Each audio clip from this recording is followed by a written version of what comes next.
ഡച്ചുകാരുടെ ബുദ്ധിമുട്ടുകൾ. സാമൂതിരിക്ക് ചേറ്റുവായിൽ പരാജയം സംഭവിച്ചെങ്കിലും അദ്ദേഹം ഡച്ചുകാർക്കും അവരുടെ ബന്ധുവായ കൊച്ചി രാജാവിനും എതിരായി ഒരഖില കേരള സഖ്യം പടുത്തുയർത്താൻ സജീവമായ പദ്ധതികൾ ആസൂത്രണം ചെയ്തു. തെക്കുംകൂറിലെയും വടക്കുംകൂറിലെയും രാജാക്കന്മാരെ ഡച്ചുകാരുടെ സ്വാധീന പദത്തിൽ നിന്ന് മാറ്റി നിർത്താൻ ഉദ്ദേശിച്ചുകൊണ്ട് 1728 അദ്ദേഹം തെക്കുംകൂർ രാജകുടുംബത്തിൽ നിന്ന് ഒരു രാജകുമാരിയെ ദത്തെടുക്കാൻ ആഗ്രഹം പ്രകടിപ്പിച്ചു.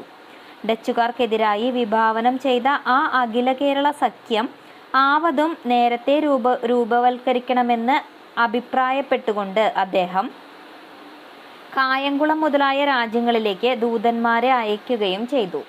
സാമൂതിരിയുടെ ശത്രുത്വം കേരളത്തിൽ ഡച്ചുകാരുടെ പദവിക്ക് ഗുരുതരമായ ഒരു ഭീഷണിയായി. ഇതേ സമയം അവർക്ക് ഉത്തര കേരളത്തിൽ മറ്റ് ഉപദ്രവങ്ങളെ നേരിടേണ്ടതായും വന്നു. ബെദ്നോർ നായ്ക്കന്മാർ വടക്കൻ പ്രദേശങ്ങൾ ആക്രമിക്കുകയും കോലത്തുനാട്ടിലെ വളപ്പട്ടണം വരെ മുന്നേറുകയും ചെയ്തു. കോലത്തിരിയുടെ പക്ഷത്തായിരുന്ന ഇംഗ്ലീഷുകാർ നായ്ക്കന്മാർക്കെതിരായുള്ള നീക്കത്തിൽ തങ്ങളോടൊപ്പം ചേരാൻ ഡച്ചുകാരെ പ്രേരിപ്പിച്ചു. പക്ഷേ നാളുകളേറെ കഴിയും മുൻപ് കോലത്തിരി കണ്ണൂരിൽ ഡച്ചുകാർക്ക് വിറ്റുകൊണ്ടിരുന്ന കുരുമുളകിന്റെ വിലയെ സംബന്ധിച്ച് അദ്ദേഹവും ഡച്ചുകാരും തമ്മിൽ അഭിപ്രായ ഭിന്നതയുണ്ടായി. കണ്ടിക്ക് 56 രൂപ വെച്ച് 1000 കണ്ടി കുരുമുളക് ഡച്ചുകാർക്ക് കൊടുക്കാമെന്ന് കോലത്തിരി സമ്മതിച്ചതോടെ 1737 ഈ പിണക്കം സൗമ്യമായി ഒതുങ്ങി. ഡച്ചുകാർ ഇംഗ്ലീഷുകാരുമായി സഖ്യമുണ്ടാക്കിയെങ്കിലും രാഷ്ട്രീയവും വാണിജ്യപരവുമായ ബന്ധങ്ങളിൽ ഇംഗ്ലീഷുകാർ തങ്ങളുടെ ശക്തന്മാരായ എതിരാളികളാണെന്ന് അവർ മനസ്സിലാക്കിയിരുന്നു. ഇക്കാലത്ത് കേരളത്തിലെ ഡച്ചു കാര്യങ്ങൾക്ക് മാർഗദർശനം നൽകിക്കൊണ്ടിരുന്ന വാൻ ഇംഹോഫ് ബ്രിട്ടീഷ് ശക്തിയുടെ വളർച്ച തടയുന്നതിന് കേരളത്തിലെ വിവിധ രാജ്യങ്ങൾ കീഴടക്കി അവയെല്ലാം ഡച്ച് ഭരണത്തിൽ കൊണ്ടുവരാൻ പദ്ധതികൾ ആവിഷ്കരിച്ചു. എന്നാൽ അദ്ദേഹത്തിന് ഈ നയം നടപ്പിലാക്കാൻ കഴിയുന്നതിന് മുൻപ് തിരുവിതാംകൂർ രാജ്യം മാർത്താണ്ഡവർമ്മയുടെ കീഴിൽ ശക്തിസമ്പന്നമായി വികസിച്ചത് ഡച്ച് പദ്ധതിയെ കീഴ്മേൽ മറിച്ചു കളഞ്ഞു. തിരുവിതാംകൂറിന്റെ ഉയർച്ച. മാർത്താണ്ഡവർമ്മ കുളച്ചൽ യുദ്ധത്തിൽ 1641 ഡച്ചുകാരെ ദയനീയമായി തോൽപ്പിക്കുകയും ഡച്ചുകാർ ഉപജാപം നടത്തിയിരുന്ന അയൽ രാജ്യങ്ങളെ ഓരോന്നായി തിരുവിതാംകൂറിനോട് ചേർക്കുകയും ചെയ്തു. ഇങ്ങനെ ഡച്ചുകാർ സംബീതരാകുമാർ 1746 തൊട്ട് 1750 വരെയുള്ള കാലം കൊണ്ട് എളയടത്ത് സ്വരൂപം, ആറ്റിങ്ങൽ ദേശവഴി, കായംകുളം, പുറക്കാട്, തെക്കുംകൂർ, വടക്കുംകൂർ എന്നീ രാജ്യങ്ങൾ തിരുവിതാംകൂർ രാജാവിന്റെ ഭരണത്തിലായി. കേരളത്തെ കീഴടക്കാമെന്ന ഡച്ചുകാരുടെ സ്വപ്നത്തെ മാർത്താണ്ഡവർമ്മയുടെ പടനീക്കം തകർത്ത് കളഞ്ഞു. അദ്ദേഹത്തിന്റെ ആക്രമണങ്ങളുടെ ഫലമായി കൊല്ലം, മാർത്ത, കായംകുളം, പുറക്കാട് എന്നിവിടങ്ങളിലെ പ്രധാനപ്പെട്ട ഡച്ച് സ്ഥാപനങ്ങളെല്ലാം തിരുവിതാംകൂറിനോട് ചേർക്കപ്പെടുകയും ഡച്ചുകാരുടെ നില ഗണനീയമാം വിധം ദുർബലമാവുകയും ചെയ്തു. 1748 ഡച്ചുകാർ തിരുവിതാംകൂറുമായി ഒരു കരാറുണ്ടാക്കി. തിരുവിതാംകൂറിലെ 5 തെങ്ങിലും ഇടവായിലും വിഴിഞ്ഞത്തുമുള്ള ഇംഗ്ലീഷ് വ്യാപാരശാലകൾക്ക് ശല്യമുണ്ടാക്കുകയില്ലെന്നും ഏതെങ്കിലും യൂറോപ്യൻ ശക്തി തിരുവിതാംകൂറിനെ ആക്രമിക്കുകയാണെങ്കിൽ രാജാവിനെ സഹായിച്ചു കൊള്ളാമെന്നും ഈ കരാറിൽ ഡച്ചുകാർ ഉറപ്പുകൊടുത്തു. തിരുവിതാംകൂർ മറ്റ് രാജ്യങ്ങളുമായി യുദ്ധത്തിന് പുറപ്പെട്ടാൽ ഡച്ചുകാർ നിഷ്പക്ഷത പാലിച്ചു കൊള്ളാമെന്നുള്ളത് കരാറിലെ ഏറ്റവും ദൂരവ്യാപകമായ വ്യവസ്ഥയായിരുന്നു. ഇതിലെ വ്യവസ്ഥകൾ 1753 മാവേലിക്കര ഉടമ്പടിയിൽ ഔപചാരികമായി സമാഹരിക്കുകയുണ്ടായി. ഈ ഉടമ്പടി ഡച്ചുകാർക്ക് നേരിട്ട തികഞ്ഞ അപകർഷത്തെയും കേരളത്തിലെ ഒരു രാഷ്ട്രീയ ശക്തി എന്ന നിലയിൽ അവർക്കുണ്ടായ തേജോഹാനിയെയും കുറിക്കുന്നു. സാമൂതിരിയുടെ വിജയങ്ങൾ. സാമൂതിരി ചേറ്റുവായും പാപ്പിനിവട്ടവും തിരിച്ചുപിടിക്കാൻ ഉറച്ചുകൊണ്ട് 1755 സൈനിക നീക്കങ്ങൾ ആരംഭിച്ചു. കോഴിക്കോട്ട് സൈന്യങ്ങൾ പാപ്പിനിവട്ടം ആക്രമിച്ച് വെള്ളോസ് നമ്പ്യാരെയും പഴഞ്ചേരി നായരെയും സാമൂതിരിയുടെ വരുതിയിൽ കൊണ്ടുവന്നു. അവർ ഡച്ചുകാരിൽ നിന്ന് ഏനാമാക്കൽ കോട്ടയും പിടിച്ചെടുത്തു. പറവൂർ, തൃശൂർ, മുള്ളൂർക്കര എന്നീ പ്രദേശങ്ങളും സാമൂതിരിയുടെ നിയന്ത്രണത്തിലായി. അദ്ദേഹം വെറും 9 മാസം കൊണ്ട് കൊച്ചി മുഴുവൻ കീഴടക്കി എന്ന് പറയാം. സാമൂതിരിയെ ചേറ്റുവായിൽ നിന്ന് പിന്തിരിപ്പിക്കാനുള്ള ഡച്ചുകാരുടെ യത്നം വിജയിച്ചില്ല. ഇതിനിടയിൽ കൊടുങ്ങല്ലൂരും സാമൂതിരിയുടെ ആധിപത്യത്തിലായി. ഇപ്പോൾ കോഴിക്കോടിൻ്റെ ശക്തി ഉച്ചകോടിയിലെത്തുകയും ഡച്ചുകാരുടെ പദവി പരമാവധി ഇടിഞ്ഞു താഴുകയും ചെയ്തു. മൈസൂരിൻ്റെ ആക്രമണം. ഈ സന്ദർഭത്തിലാണ് കേരളത്തിൽ മൈസൂർ ആക്രമണത്തിൻ്റെ കൊടുങ്കാറ്റടിച്ചത്. അത് ഡച്ചുകാരെ പിന്നെയും കുഴപ്പത്തിലാക്കി. ഹൈദർ അലി കോഴിക്കോട് പിടിച്ചെടുത്തപ്പോൾ ഡച്ച് കമ്പനിയുടെ പ്രതിനിധികൾ അദ്ദേഹത്തെ കണ്ട് മാപ്രാണത്തിൻ്റെയും ചേറ്റുവായുടെയും മേലുള്ള തങ്ങളുടെ അവകാശം സമ്മതിച്ചു കൊടുക്കണമെന്നും കൊച്ചിയിലെയും തിരുവിതാംകൂറിലെയും രാജാക്കന്മാർക്ക് ഉപദ്രവമുണ്ടാക്കരുതെന്നും നിവേദനം നടത്തി. കൊച്ചി തിരുവിതാംകൂർ രാജാക്കന്മാർ വിധേയത്വ സൂചകമായി കപ്പം കൊടുക്കണമെന്ന് ഹൈദർ അലി നിർബന്ധം പിടിക്കയാൽ ഈ നിവേദനം നിഷ്പ്രയോജനമായതേയുള്ളൂ. ഹൈദരുടെ സേനാനായകനായ സർദാർ ഖാൻ ഡച്ചുകാർ അവകാശം പുറപ്പെടുവിച്ച പ്രദേശങ്ങളിലൂടെ സൈന്യത്തെ നയിച്ച് 1766 കൊച്ചി രാജ്യം ആക്രമിച്ചു. എതിർപ്പിൻ്റെ ലേശം പോലുമില്ലാതെ ചേറ്റുവായും പാപ്പിനിവട്ടവും ഹൈദർക്ക് കീഴടങ്ങി. സാമൂതിരിയുടെ വകയും ഡച്ചുകാരുടെ കൈവശത്തിൽ ഇരുന്നതുമായ പ്രദേശങ്ങളിൽ നിന്ന് 20 വർഷത്തെ നികുതി കൊടുക്കണമെന്നു പോലും സർദാർ ഖാൻ ഡച്ചുകാരോട് ആവശ്യപ്പെട്ടു. ചേറ്റുവ തിരിച്ചുപിടിക്കാൻ 1788 ഡച്ചുകാർ നടത്തിയ ശ്രമം ഗുരുതരമായ തോൽവിയിൽ കലാശിച്ചു. അതേ വർഷം കൊച്ചി, കൊടുങ്ങല്ലൂർ, കോട്ടപ്പുറം എന്നിവിടങ്ങളിലെ കോട്ടകളും ആയക്കോട്ടയും പള്ളിപ്പുറം മൈസൂരിന് വിൽക്കണമെന്ന് ആവശ്യപ്പെട്ടുകൊണ്ട് ടിപ്പു ഡച്ചുകാരെ സമീപിക്കുകയുണ്ടായി. പക്ഷേ അതിനിടയ്ക്ക് ഡച്ചുകാർ തിരുവിതാംകൂർ രാജാവുമായി ആലോചന നടത്തി കൊടുങ്ങല്ലൂർ കോട്ടയും ആയക്കോട്ടയും തിരുവിതാംകൂറിന് വിറ്റു. ഡച്ച് കൊച്ചിയുടെ പതനം. ഈ കാലമായപ്പോഴേക്കും കൊച്ചി കോട്ടയും കൊല്ലത്ത് തങ്കശ്ശേരിയും മാത്രമേ ഡച്ചുകാരുടെ നിയന്ത്രണത്തിലുണ്ടായിരുന്നുള്ളൂ. നെപ്പോളിയനുമായുള്ള യുദ്ധത്തിൽ ഡച്ചുകാർ ഇംഗ്ലീഷുകാർക്കെതിരായിരുന്നതുകൊണ്ട് ഒരു ഇംഗ്ലീഷ് സൈന്യം മേജർ പെട്രിയുടെ നേതൃത്വത്തിൽ കോഴിക്കോട്ട് നിന്ന് കൊച്ചിയിലേക്ക് നീങ്ങി. വാൻസ്പാളിൻ്റെ കീഴിലായിരുന്ന കൊച്ചി കോട്ട 1795 ഒക്ടോബർ 20 ഇംഗ്ലീഷുകാർക്ക് കീഴടങ്ങാൻ നിർബന്ധിതമായി. യൂറോപ്പിലെ യുദ്ധം അവസാനിച്ചപ്പോൾ ഡച്ചുകാർ കൊച്ചി ഉൾപ്പെടെ കേരളത്തിൽ തങ്ങൾക്കുണ്ടായിരുന്ന പ്രദേശങ്ങളെല്ലാം ഇംഗ്ലീഷുകാർക്ക് വിട്ടുകൊടുത്തു. 1814 പാരീസിൽ വെച്ചുണ്ടായ ധാരണയ്ക്ക് ശേഷമാണ് കൈമാറ്റ ചടങ്ങ് നടന്നത്. ഡച്ച് പരാജയത്തിനുള്ള കാരണങ്ങൾ. ഡച്ചുകാർക്ക് കേരളത്തിൽ സ്ഥായിയായ ദേശാധിപത്യം ഉറപ്പിക്കാൻ സാധിക്കാതെ പോയതിന് കാരണങ്ങൾ പലതുണ്ട്. മാർത്താണ്ഡവർമ്മയുടെ കീഴിൽ തിരുവിതാംകൂർ സൈനിക ശക്തിയിൽ മികച്ച ഒരു പ്രബല രാജ്യമായി ഉയർന്നു വന്നതാണ് പ്രധാന കാരണം. കൊച്ചി രാജാവിനെയും ചെറുകിട നാടുവാഴികളെയും കരുക്കളാക്കി കാര്യം കാണുക എന്ന ഡച്ച് നയം സ്ഥിര വിജയം നേടിയില്ല. മാർത്താണ്ഡവർമ്മ അയൽ രാജ്യങ്ങൾ പിടിച്ചടക്കിയത് ശക്തിയുടെ സമതുലിതാവസ്ഥയെ തകിടം മറിക്കുകയും ഡച്ച് താൽപ്പര്യങ്ങളെ അപകടത്തിലാക്കുകയും ചെയ്തു. അവസാനം അവർക്ക് രാഷ്ട്രീയ നാട്യങ്ങളെല്ലാം കൈവടിഞ്ഞ് അരങ്ങത്ത് നിന്ന് പിന്മാറേണ്ടി വന്നു. ഫ്രഞ്ചുകാർ, ഇംഗ്ലീഷുകാർ തുടങ്ങിയ മറ്റ് യൂറോപ്യൻ ശക്തികൾക്കുണ്ടായ ഉയർച്ചയും ഡച്ചുകാരുടെ പദ്ധതികളെ പൊളിച്ചു കളഞ്ഞു. നെപ്പോളിയന്റെ യുദ്ധത്തിൽ ഡച്ചുകാർ ഫ്രഞ്ചുകാർക്ക് പിന്തുണ നൽകിയത് അവർക്ക് കൊച്ചിയിലുണ്ടായിരുന്ന താവളം നഷ്ടപ്പെടാൻ കാരണമായി. ഡച്ച് കാലഘട്ടത്തിൽ കേരളീയ രാജാക്കന്മാർ പോർച്ചുഗീസുകാരുടെ കാലത്ത് ഉണ്ടായിരുന്നതിനേക്കാൾ അധികാരം സൈനിക ശക്തി നേടിയിരുന്നു.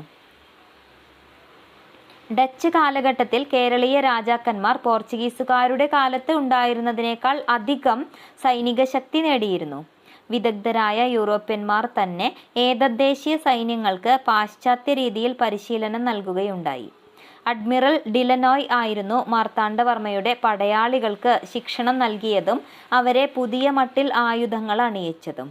ഡച്ചുകാർക്കെതിരായി യുദ്ധം ചെയ്യാൻ പ്രാദേശിക ശക്തികൾക്ക് ഇംഗ്ലീഷുകാർ കോഴിക്കോട്ടെയും അഞ്ചുതെങ്ങിലെയും വ്യാപാരശാലകളിൽ നിന്ന് ആയുധങ്ങളും വെടിക്കോപ്പുകളും നൽകിയിരുന്നു.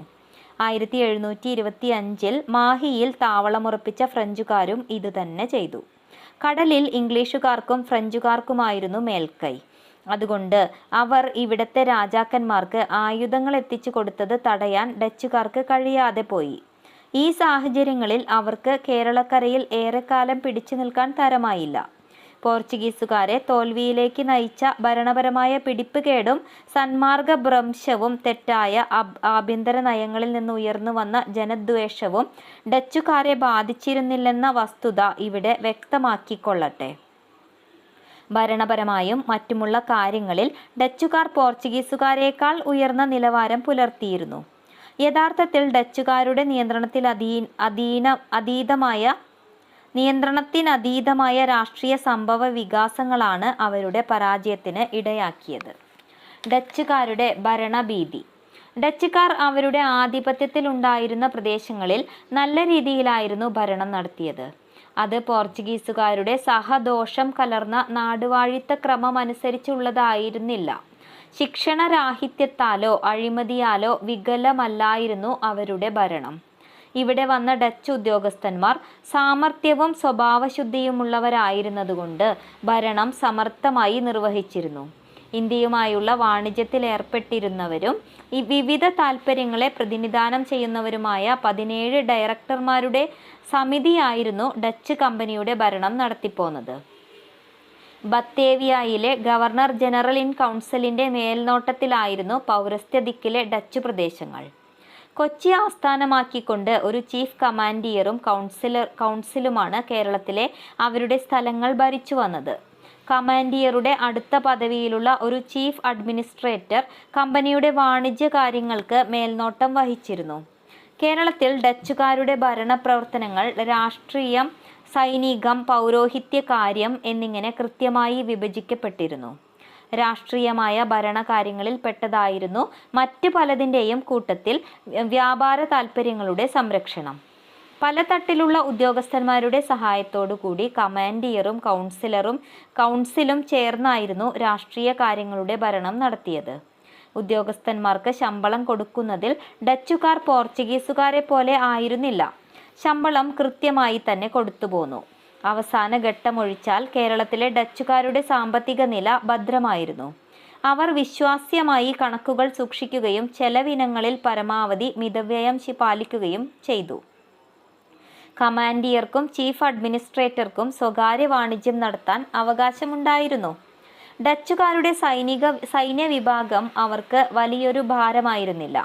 പോർച്ചുഗീസുകാർക്കാണെങ്കിൽ അച്ചടക്കമില്ലാത്തവരും നേരാവണ്ണം ശമ്പളം കിട്ടാത്തവരുമായ പടയാളികൾ അവർക്കൊരു മുതൽക്കൂട്ടെന്നതിനേക്കാൾ വലിയൊരു ബാധ്യതയായിരുന്നല്ലോ. എന്നാൽ കാര്യക്ഷമമാംവിധം ഒതുക്കമുള്ളതായിരുന്നു ഡച്ച് സൈന്യം. സൈനികരുടെ എണ്ണം സാധാരണ കാലങ്ങളിൽ 2000 കവിഞ്ഞിരുന്നില്ല. പട്ടാളക്കാരും അല്ലാത്തവരുമായ ഉദ്യോഗസ്ഥന്മാരുടെ ക്ഷേമത്തിൽ ഡച്ചുകാർ പ്രത്യേകം ശ്രദ്ധിച്ചു. അവർക്ക് നല്ലപോലെ പ്രവർത്തിക്കുന്ന ഒരു ചികിത്സാ വിഭാഗവും ആയുധങ്ങളുടെയും കപ്പലുകളുടെയും അറ്റകുറ്റപ്പണികൾ വിദഗ്ധമായി നിർവഹിക്കുന്ന സുശിക്ഷിതരായ ജോലിക്കാരും ഉണ്ടായിരുന്നു. നിഷ്പക്ഷമായ നീതി നിർവഹണത്തിന് എല്ലാ ഏർപ്പാടുകളും ചെയ്തിരുന്നു ഡച്ചുകാർ.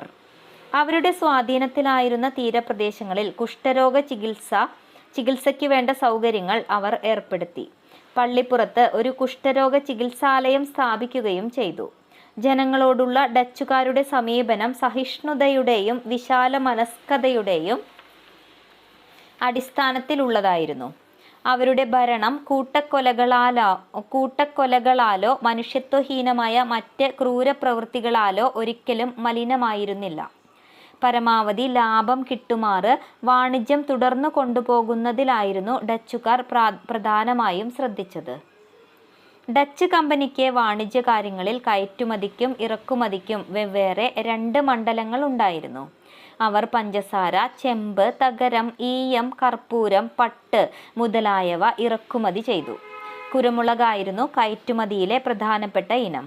കുരുമുളക് വ്യാപാരത്തിൽ കുത്തക നേടാനായിരുന്നു അവരുടെ എല്ലാ ശ്രമവും. കുരുമുളക് കൂടാതെ പരുത്തി തുണിച്ചരക്കുകൾ, വിശേഷിച്ച് ഇരണിയലും കോട്ടാറ്റും നെയ്ത വിശേഷപ്പെട്ട തുണിത്തരങ്ങൾ ധാരാളമായി അവർ കയറ്റി അയച്ചു. ഏലമായിരുന്നു മറ്റൊരു കയറ്റുമതി ചരക്ക്. ഡച്ച് കമ്പനിക്ക് കയറ്റുമതിയിൽ നിന്നും ഇറക്കുമതിയിൽ നിന്നും കിട്ടിയിരുന്ന ആദായത്തിന് പുറമെ അവർ നേരിട്ട് ഭരിക്കുകയോ മറ്റുള്ളവരെ ഏൽപ്പിക്കുകയോ ചെയ്തിരുന്ന പ്രദേശങ്ങളിൽ നിന്നുള്ള നികുതിയും നല്ലൊരു വരുമാനമായിരുന്നു. പുകയിലയുടെയും ചാരായത്തിൻ്റെയും വിൽപ്പനയും അടിമകളുടെ കയറ്റുമതിയും അവർക്ക് വേറെയും ലാഭമുണ്ടാക്കി കൊടുത്തു. ഡച്ചുകാരുടെ മതനയം. പോർച്ചുഗീസുകാരുടേതുപോലെ അന്ധമായിരുന്നില്ല ഡച്ചുകാരുടെ മതപരമായ നയം. പൊതുവെ അവരുടെ മതസമീപനം സഹിഷ്ണുതാപരവും ഉദാരവുമായിരുന്നു. പക്ഷേ അവർ കൊച്ചി പിടിച്ചടക്കിയതിനു ശേഷം ചുരുങ്ങിയ കാലത്തേക്ക് മതത്തിൻ്റെ കാര്യത്തിൽ ചില കടന്ന കൈകൾ പ്രവർത്തിക്കാതിരുന്നില്ല. കൊച്ചിയിൽ നിന്നും സമീപ പ്രദേശങ്ങളിൽ നിന്നും അവർ എല്ലാ റോമൻ കത്തോലിക്ക പുരോഹിതന്മാരെയും പുറത്താക്കി. കൊച്ചിയിലെ വിശിഷ്ടമായ ജസ്യൂട്ട് ഗ്രന്ഥശാല തല്ലിപ്പൊളിച്ചു. ഡച്ച് പടയാളികളും നാവികരും പുകയിലയ്ക്ക് തീ കൊളുത്താൻ മനോഹരമായ ആ ഗ്രന്ഥങ്ങൾ വലിച്ചു കീറുന്നത് നേരിട്ട് കണ്ടതായി ടാവർനിയർ രേഖപ്പെടുത്തുന്നു. ജസ്യൂട്ടുകളുടെ ഗംഭീരമായ പള്ളികളിൽ പലതും അവർ ഇടിച്ചു നിരത്തുകയോ ആയുധപ്പുരകളായി ഉപയോഗിക്കുകയോ ചെയ്തു. എന്നാൽ പ്രാരംഭകാലത്തുണ്ടായ ഈ മത അസഹിഷ്ണുതയുടെ പൊട്ടിത്തെറിക്കലിന് ശേഷം അവർ ആ മനോഭാവത്തിൽ നിന്നും പിന്മാറി. മതസഹിഷ്ണുതയുടേതായ ഒരു ഉദാരനയം സ്വീകരിച്ചു. പറഞ്ഞയച്ച ജസ്യൂട്ട് പുരോഹിതന്മാരും മറ്റ് യൂറോപ്യൻ കത്തോലിക്ക പുരോഹിതന്മാരും മടങ്ങി വന്ന് മതപ്രവർത്തനങ്ങളിൽ ഏർപ്പെടാൻ അവർ പിന്നീട് അനുവദിച്ചു.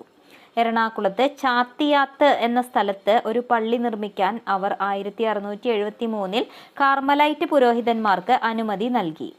കാർമലൈറ്റുകൾ കേരളത്തിൽ ആദ്യം നിർമ്മിച്ച പള്ളിയാണ് ഇത്. അവർ അതേ വർഷം തന്നെ പെരിയാറിൻ്റെ തീരത്ത് വാരാപ്പുഴയിൽ കൊച്ചി രാജാവ് കരമൊഴിവായി കൊടുത്ത സ്ഥലത്ത് മറ്റൊരു പള്ളിയും പണിയിച്ചു. അവിടെ കാർമലൈറ്റ് പുരോഹിതന്മാർക്ക് ഒരു വസതിയും നിർമ്മിക്കുകയുണ്ടായി. 1682 കാർമലൈറ്റുകാർ അവിടെ ഒരു വലിയ സെമിനാരി സ്ഥാപിച്ചു. ഇതാണ് ആലുവായിലെ മംഗലപ്പുഴയിൽ ഇന്ന് കാണുന്ന സെന്റ് ജോസഫ് പോണ്ടിഫിക്കൽ സെമിനാരിയായി വികസിച്ചത്. ഡച്ചുകാരുടെ കാലത്ത് വരാപ്പുഴയുടെ പ്രാധാന്യം വർദ്ധിക്കുകയും അത് കേരളത്തിലെങ്ങുമുള്ള കത്തോലിക്കരുടെ പൗരോഹിത്യാസ്ഥാനമായി കണക്കാക്കപ്പെടുകയും ചെയ്തു. ഇന്നത്തെ വരാപ്പുഴ അതിരൂപത ആ പാരമ്പര്യത്തെ നിലനിർത്തിപ്പോരുന്നു. ഡച്ചുകാർ വൈദേശിക പുരോഹിതന്മാരോട് ഔദാര്യപൂർവ്വം പെരുമാറിയത് കൂടാതെ ലത്തീൻ കത്തോലിക്കരുൾപ്പെടെയുള്ള കേരള ക്രൈസ്തവരുടെ സംരക്ഷണം ഏറ്റെടുക്കുകയും ചെയ്തു. അവർക്ക് വാണിജ്യ കാര്യങ്ങളിൽ ലത്തീൻ കത്തോലിക്കരുടെ സേവനം ആവശ്യമാകയാൽ അവരെ ഉയർന്ന ഉദ്യോഗങ്ങളിൽ നിയമിക്കുക പോലും ഉണ്ടായി. ഡച്ചുകാർ സുറിയാനി ക്രിസ്ത്യാനികളുടെ മതകാര്യങ്ങളിൽ ഇടപെട്ടില്ലെന്ന് മാത്രമല്ല, റോമിൻ്റെ ആധിപത്യത്തിൽ പെടാതുള്ള സ്ഥിതി നിലനിർത്തുന്നതിന് സിറിയയിൽ നിന്ന് പുതിയ ബിഷപ്പുമാരെ കിട്ടാൻ സുറിയാനി ക്രിസ്ത്യാനികൾ ചെയ്ത ശ്രമത്തിൽ അവരെ സഹായിക്കുക കൂടി ചെയ്തു. പോർച്ചുഗീസുകാരുടെ നിഷ്ഠൂര പീഡനത്തിനിരയായിരുന്ന ജൂതന്മാരോടും ഗൗഡ സാരസ്വത ബ്രാഹ്മണരോടും സംരക്ഷണ നയമായിരുന്നു ഡച്ചുകാർ പുലർത്തിയത്. അവർ എല്ലായ്പ്പോഴും ഹൈന്ദവ ജനതയുടെ മതവികാരത്തെ മാനിച്ചു. ഡച്ചുകാർ യുദ്ധത്തിലേർപ്പെട്ടപ്പോഴെല്ലാം ഹിന്ദുക്കളുടെ ക്ഷേത്രങ്ങളെയും മതസ്ഥാപനങ്ങളെയും ആക്രമണങ്ങളിൽ നിന്ന് ഒഴിവാക്കിയിരുന്നു. 1740 സെപ്റ്റംബറിൽ അവർ വടക്കുംകൂർ രാജാവുമായി ചെയ്ത ഉടമ്പടിയിൽ ക്ഷേത്രങ്ങൾക്കും പശുക്കൾക്കും ഉപദ്രവമുണ്ടാകുകയില്ല എന്നതായിരുന്നു ഒരു വ്യവസ്ഥ. കേരളത്തിലെ ഡച്ച് ഭരണത്തിൻ കീഴിൽ ഡച്ചുകാരുടെ വിശുദ്ധീകരിച്ച പ്രൊട്ടസ്റ്റന്റ് മതത്തിനു വേണ്ടി ഒരു പൗരോഹിത്യ ഘടകം പ്രവർത്തിച്ചിരുന്നു. പക്ഷേ അത് ഇവിടുത്തെ ക്രിസ്ത്യൻ സമുദായത്തിൽ പറയത്തക്ക സ്വാധീനമൊന്നും ചെലുത്തിയില്ല. ഡച്ചുകാർ തങ്ങളുടെ മതത്തിൽ ആളുകളെ ചേർക്കാൻ കാര്യമായി ശ്രമിക്കുകയുമുണ്ടായില്ല. ഡച്ചുകാരുമായുണ്ടായ ബന്ധത്തിൻ്റെ ഫലങ്ങൾ. കേരളത്തിൻ്റെ സമ്പദ്ഘടനയ്ക്ക് സുപ്രധാനമായ ചില സംഭാവനകൾ ഡച്ചുകാരിൽ നിന്നുണ്ടായി. കേരള വാണിജ്യത്തിന് പുനരുജ്ജീവനം സംഭവിക്കാൻ അനുകൂലമായ സാഹചര്യങ്ങൾ അവർ സൃഷ്ടിച്ചു. കേരളത്തിലെ കാർഷിക സമ്പദ്ഘടന മെച്ചപ്പെടുത്താൻ ഉദ്ദേശിച്ചുകൊണ്ട് പുതിയ തരം ഉൽപ്പന്നങ്ങളും ശാസ്ത്രീയമായ കൃഷിരീതിയും ഡച്ചുകാർ ഇവിടെ നടപ്പിലാക്കി. അവരുടെ ആഭിമുഖ്യത്തിൽ കേരളത്തിൻ്റെ തീരപ്രദേശങ്ങളിൽ തെങ്ങുകൾ വിപുലമായി നട്ടുപിടിപ്പിക്കപ്പെട്ടു. തെങ്ങു കൃഷിക്ക് പ്രോത്സാഹനം നൽകാൻ നല്ലതരം തൈകളും ശാസ്ത്രീയമായ കൃഷി സമ്പ്രദായങ്ങളും അവർ പ്രചരിപ്പിച്ചു. വൈപ്പിലും വെണ്ടുരുത്തിയിലും തെങ്ങു കൃഷിയിൽ പരീക്ഷണം നടത്തി. അവിടെ കണ്ട വിജയം ഡച്ചു മാതൃകയെ അനുകരിച്ച് വൻതോതിൽ തെങ്ങ് കൃഷി നടത്താൻ കേരളത്തിലെ കൃഷിക്കാർക്ക് ഉത്തേജനം നൽകി. തൽഫലമായി കൂടുതൽ സ്ഥലങ്ങളിൽ തെങ്ങ് കൃഷി വ്യാപിക്കുകയും കേരോൽപ്പന്നങ്ങൾ വർദ്ധിക്കുകയും ചെയ്യുകയാൽ കയറിൻ്റെയും വെളിച്ചെണ്ണയുടെയും വാണിജ്യത്തിന് ഏറ്റമുണ്ടായി. നെൽകൃഷിക്കും അമരി കൃഷിക്കും ഡച്ചുകാർ പ്രോത്സാഹനം നൽകി. സൂററ്റിൽ നിന്ന് മേൽത്തരം അമരി തൈകൾ കൊണ്ടുവന്ന് എറണാകുളം, ആലങ്ങാട്, വെണ്ടുരുത്തി, വരാപ്പുഴ മുതലായ സ്ഥലങ്ങളിൽ കൃഷി ചെയ്യുകയും അമരിച്ചെടി കൃഷി ചെയ്യുന്നതിൽ മത്സ്യത്തൊഴിലാളികൾക്ക് പരിശീലനം നൽകുകയും ചെയ്തു. ഉപ്പ് നിർമ്മാണം, ചായം മുക്കൽ തുടങ്ങിയ പുതിയ വ്യവസായങ്ങളും ഡച്ചുകാർ നടപ്പിലാക്കി. അവരെ അനുകരിച്ച് ഏതദ്ദേശീയ രാജാക്കന്മാർ വൻതോതിൽ ഉപ്പളങ്ങൾ ഉണ്ടാക്കി മികച്ച ലാഭം നേടി. ഡച്ചുകാർ ചായം മുക്കുന്നതിൽ വിദഗ്ധരായ ഒട്ടധികം ആളുകളെ തൂത്തുക്കുടിയിൽ നിന്ന് കൊണ്ടുവന്ന് എല്ലാ സൗകര്യങ്ങളും സജ്ജീകരണങ്ങളും നൽകി കേരളത്തിൽ താമസിപ്പിക്കുകയും അവരുടെ തൊഴിലിൽ സ്ഥലവാസികൾക്ക് പരിശീലനം കൊടുപ്പിക്കുകയും ചെയ്തു. ഡച്ചുകാരുടെ കീഴിൽ കേരളത്തിലെ സാമ്പത്തിക സ്ഥിതി മെച്ചപ്പെട്ടതോടെ കൊച്ചി, കൊല്ലം, അഞ്ചുതെങ്ങ്, കൊളച്ചൽ, തേങ്ങാപ്പട്ടണം മുതലായ തുറമുഖങ്ങൾ സജീവമായി പ്രവർത്തിച്ചു. വിദ്യാഭ്യാസത്തിൻ്റെയും സംസ്കാരത്തിൻ്റെയും രംഗങ്ങളിൽ ഡച്ച് ഭരണം കാര്യമായ സ്വാധീനമൊന്നും ചെലുത്തിയിട്ടില്ല എന്ന് വേണം പറയാൻ. അവർ ഇവിടെ സെമിനാരികളോ വിദ്യാശാലകളോ സ്ഥാപിക്കുകയുണ്ടായില്ല. എന്നാൽ വിഷർ, ലിൻഷോട്ടൻ, ന്യൂഹോഫ്, ബാൽഡെയ്സ് തുടങ്ങിയ ഡച്ചുകാരുടെ സ്മരണകളും കത്തുകളും വിവരണക്കുറിപ്പുകളും ഡച്ചു കാലഘട്ടത്തിലെ കേരളത്തിൻ്റെ ചരിത്രം നിർമ്മിക്കാൻ അനന്തരകാല പണ്ഡിതന്മാർക്ക് വിലപ്പെട്ട സാമഗ്രികളായി തീർന്നിട്ടുണ്ട്. ഇന്ത്യൻ സസ്യങ്ങളുടെ ഔഷധ ഗുണങ്ങളെപ്പറ്റി സവിസ്തരം പ്രതിപാദിക്കുന്ന ഹോർത്തൂസ് മലബാറിക്കുസ് എന്ന അമൂല്യ ഗ്രന്ഥത്തിൻ്റെ നിർമ്മാണമാണ് കേരളത്തിലെ ഡച്ചുകാർക്ക് സാംസ്കാരിക രംഗത്തുണ്ടായ ഏറ്റവും മഹത്തായ നേട്ടം. അഡ്മിറൽ വാൻറീഡിൻ്റെ രക്ഷാധികാരത്തിലാണ് ഈ ഗ്രന്ഥത്തിൻ്റെ രചന നടന്നത്.